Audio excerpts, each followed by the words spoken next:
একটা অন্যরকম শান্ত স্নিগ্ধ সকাল আজ। এখনো 6:30 মতো বাজে। আমি সকাল সকালে উঠে শাওয়ার নিয়ে একদম ফ্রেশ হয়ে গেছি।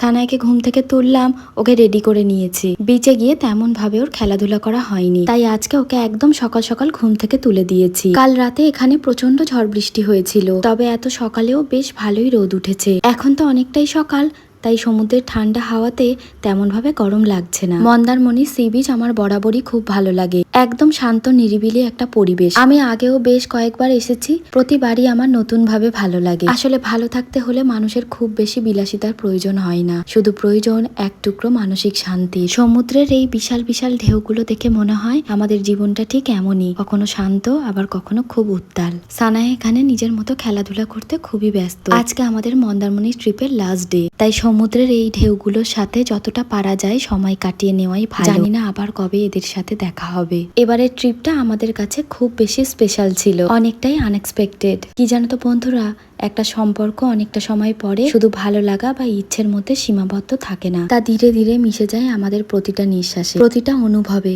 কেউ তখন আর শুধু আপন থাকে না, সে হয়ে ওঠে অস্তিত্বেরই একটা অংশ, যার উপস্থিতি যেমন একটা শান্তি দেয়, আর অনুপস্থিতি একটা অদ্ভুত শূন্যতা তৈরি করে, যেখানে হারানোর ভয় থাকে ঠিকই, কিন্তু ছেড়ে যাওয়ার কোনো অজুহাত থাকে না। আমরা বিচে এসে অনেকটা সময় ধরে খুব আনন্দ আর মজা করেছি। তারপরে সবাই একটু ফটোশুট করে নিলাম। এই সময়টা তো চলে যাবে, তবে এই স্মৃতিগুলো সারা জীবন থেকে যাবে। বেশ অনেকটা সময় কাটিয়েছি, এবার আমরা চলে যাচ্ছি হোটেলে। সানায় অনেক খেলাধুলা করেছে, মজা করেছে। হোটেলে এসে দেখলাম আমাদের চা চলে এসেছে। সামনে বিশাল সমুদ্র, সকালের 1 কাপ গরম গরম চা আর আমার প্রিয় গল্পের বই। এরই মাঝে সকালের ব্রেকফাস্ট চলে এসেছে, আছে লুচি আর আলুর তরকারি। সানায়াকেও ব্রেকফাস্ট করাবো, তারপরে ওকে শাওয়ার দিয়ে রেডি করব।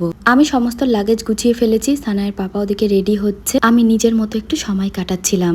সমুদ্রে এখন জোয়ার এসেছে। এই হোটেলের বেস্ট পার্ট হলো একদম সামনে থেকে সমুদ্রটাকে উপভোগ করা যায়। এই বিশাল সমুদ্র মনে হয় একদম হাতের কাছে। সানায়া এখানে মার্কেট থেকে যে ডলগুলো কিনেছিল তাদের নিয়েই ব্যস্ত। চেক আউট করার অনেকটা সময় হাতে ছিল, তাই আমরা অনেকটা সময় কাটিয়ে এবার আমরা বেরিয়ে পড়বো। এই হোটেলটা আমাদের এত ভালো লেগেছে, পরে যদি কখনো মন্দারমণিতে আসি চেষ্টা করব এই হোটেলে থাকা। এখানকার অ্যাম্বিয়েন্স থেকে শুরু করে রুম সার্ভিস, খাবার দাবার খুবই ভালো ছিল। পাশেই পার্ক আছে, পার্কে সানাইকে নিয়ে গিয়েছিলাম। এই হোটেলের প্রপার্টিটা অনেকটাই বড়, ভেতরে সুইমিং পুলও আছে।